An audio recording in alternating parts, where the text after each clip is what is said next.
শব্দবোৰৰ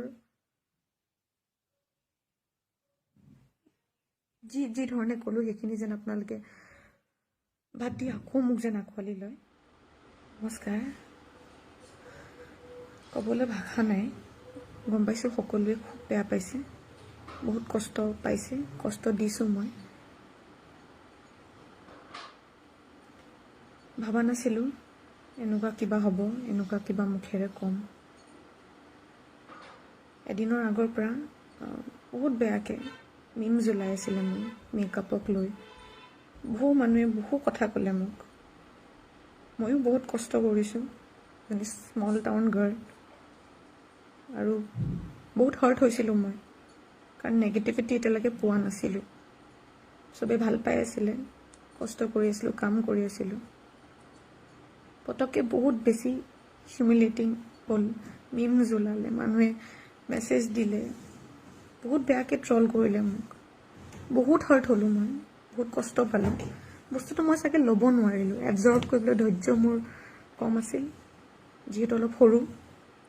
সেইটো কাৰণে পটককৈ এটা লাইভ ছেশ্যন আহিবলৈ পটককৈ ডিচিশ্যন এটা ল'লোঁ। তাত যেনেকৈ মই কথা ক'লোঁ, তাৰপিছত মই চাই নিজে বহুত দুখিত। মই কেতিয়াও ক'ব নালাগিছিল, আৰু মই সঁচাকৈ কৈছোঁ, অন্তৰৰ পৰা কৈছোঁ, আৰু সকলোকে হাত জুৰি আজি ক্ষমা বিচাৰিছোঁ। মই কাকো হাৰ্ট কৰাৰ কোনো ধৰণৰ ইণ্টেনশ্যন নাই। সৰুৰ পৰা নাচি আহিছোঁ, আপোনালোকৰ গান চাই, আপোনালোকক ফ'ল' কৰি, আপোনালোকৰ আইডিয়া ভিউজ লৈ নিজে কিবা এটা কৰিম বুলি ভাবিছিলোঁ। আৰু অসমীয়া গান, অসমীয়া মানুহ আৰু অসমীয়া ইণ্ডাষ্ট্ৰীত কাম কৰা সকলোকে শ্ৰদ্ধা কৰোঁ কাৰণে একেধৰণে কৰিবলৈ চেষ্টা কৰিছিলোঁ।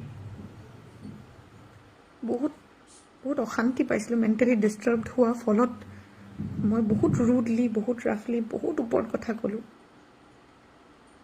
যোনখিনি মই কেতিয়াও আগতে কৰা নাই। আপোনালোকে জানে, যোনে মোক জানে, এনেকুৱা নহয় মই। ল'ৰা ছোৱালী আছে, শিকাইছোঁ সিহঁতক। ইমানখিনি এনেকুৱা নাছিল, বাট মই বহুত লাজ পাইছোঁ, নিজৰ ওপৰতে গিল্টি ফিল হৈছে, বহুত লাজ লাগিছে। কিছুমান ষ্টেটমেণ্ট মই ক'লোঁ যোনখিনি সঁচাই মাফ কৰিবলগীয়া নহ'বও পাৰে, তথাপিও সৰু ভাবি আপোনালোকৰ নতুনকৈ অহা বুলি মোক মাফ কৰি দিয়ে যেন তাৰে কামনা কৰিছোঁ।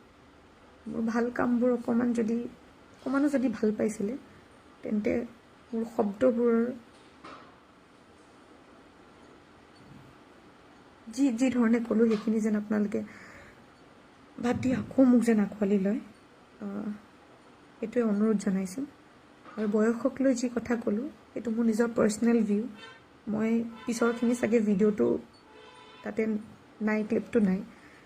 মই এইটোৱে চিন্তা কৰি কৈছিলোঁ যে সদায় বেকআপ প্লেন এটা থাকিব লাগে। পঢ়া শুনাৰ লগতে একেলগে দুটা বস্তু যদি মেইনটেইন কৰিব পাৰে, তেন্তে খুবেই ভাল কথা। কিন্তু কিছুমানে সম্ভৱ নোহোৱা হৈ যায়, কিছুমানে কৰিব নোৱাৰে, তেতিয়া প্ৰব্লেম হ'ব পাৰে, নিজৰ অসুবিধা হ'ব পাৰে। সেইটো কাৰণেই ক'লোঁ। বাকী ময়ো জানো, ময়ো সৰুৰ পৰাই কাম কৰি আহিছোঁ। মই সেইটো কাৰণে পঢ়া শুনাৰ কথা কৈছিলোঁ, যাতে পাছতকৈ একো প্ৰব্লেম নহয়, বা আপোনালোকে যি পাবলৈ বিচাৰিছে সেয়া যদি নাপায়, পাছতকৈ আপোনাৰ সেই আপুনি আৰ্জন কৰি থোৱা ডিগ্ৰী বা পঢ়া শুনাখিনি আপোনাক পাছতকৈ সহায় কৰে। সেইটো মোৰ পাৰ্চনেল ভিউ আছে। মই কাকো টাৰ্গেট কৰি, কাকো হিউমিলেট কৰি, য়াং মডেলছ যোনে অবভিয়াছলি বহুত নাম কৰি আছে, এতিয়া কাম কৰি আছে, সিহঁতক লৈ একো এনেকুৱা ধৰণৰ কথা নহয়। কিন্তু নিজ চকুৰ আগত মই অলপ দেখিছোঁ ছোৱালী কষ্ট পোৱা, সেইটো কাৰণে সেইটো চেন্সত ক'লোঁ। আৰু কোৰিঅ'গ্ৰাফাৰ্ছ মই কিমান বেছি ভাল পাওঁ, সেয়া চাগে কিমান বেছি ফ'ল' কৰোঁ, সেয়া চাগে মুখেৰে ক'ব নোৱাৰোঁ। বেয়া পাইছে বহুতে, চবেই বেয়া কমেণ্ট লিখিছে। যোনে চবেই বহুত বেছি ভাল পাইছিলে, বেয়া পাইছে এতিয়া। আপোনালোকেতো বেয়া পাইছে, ঠিকে আছে, কিন্তু মোৰ কেনেকুৱা লাগিছে এয়া মই গম পাওঁ। আৰু চাগে এতিয়া এয়া কৈ পেলাই চাগে মই এক্সপ্ৰেছ কৰিব নোৱাৰোঁ, নাজানো মই এইখিনিৰ পৰা ওলাই আহিব পাৰিম নে নাই, কাৰণ ইণ্টেনশ্যনেলি মই একো কোৱা নাই। ইয়াৰ আগতেও মই ইণ্টাৰভিউ দিছোঁ, ইয়াৰ আগতেও মই কাম কৰিছোঁ, লাইভ আহিছোঁ। ময়ো ট্ৰল হোৱাৰ ফলত, ভুলত মই অলপ ধৈৰ্য নধৰি মই যোনখিনি পালোঁ সেইখিনি আকৌ মই এক্সপ্লেইন কৰিবলৈ চেষ্টা কৰিলোঁ মানুহক, যে তোমালোকে মোক এনেকৈ কিয় কৈ আছা, মই এয়া কৰি থৈছোঁ, এয়া কৰিছোঁ, কিয় এইখিনি কথা কোৱা নাই, কিয় মেকআপক লৈ কৈছা, কিয় সেয়া এক্সপ্লেইন কৰিব যাওঁতে মোৰ বস্তুবোৰ অলপমান বেলেগ ধৰণৰ হৈ গ'ল। মই এজনী খুব সাধাৰণ ছোৱালী, খুব সৰু ছোৱালী, খুব বেলেগ ধৰণে আপব্ৰিঙিং পাইছোঁ। আৰু I am really sorry for it. I am really sorry. I think no one expected me. কোনো আশা কৰা নাছিলে মোৰ পৰা। মই গম পাইছোঁ চবেই ডিসএপইণ্টেড দিছে। মোৰ এনেকুৱা নহয় আৰু এনেকুৱা কথা, ইমান অহংকাৰ নাই মোৰ গাত। মই কেতিয়াও জহোৱা নাই নিজৰ বিষয়ে, প্ৰাউডহে ফিল কৰোঁ। কিন্তু আজি বেয়া লাগিছে মোৰ বহুত, কাৰণ মই নিজে কৰিছোঁ এইখিনি কাম।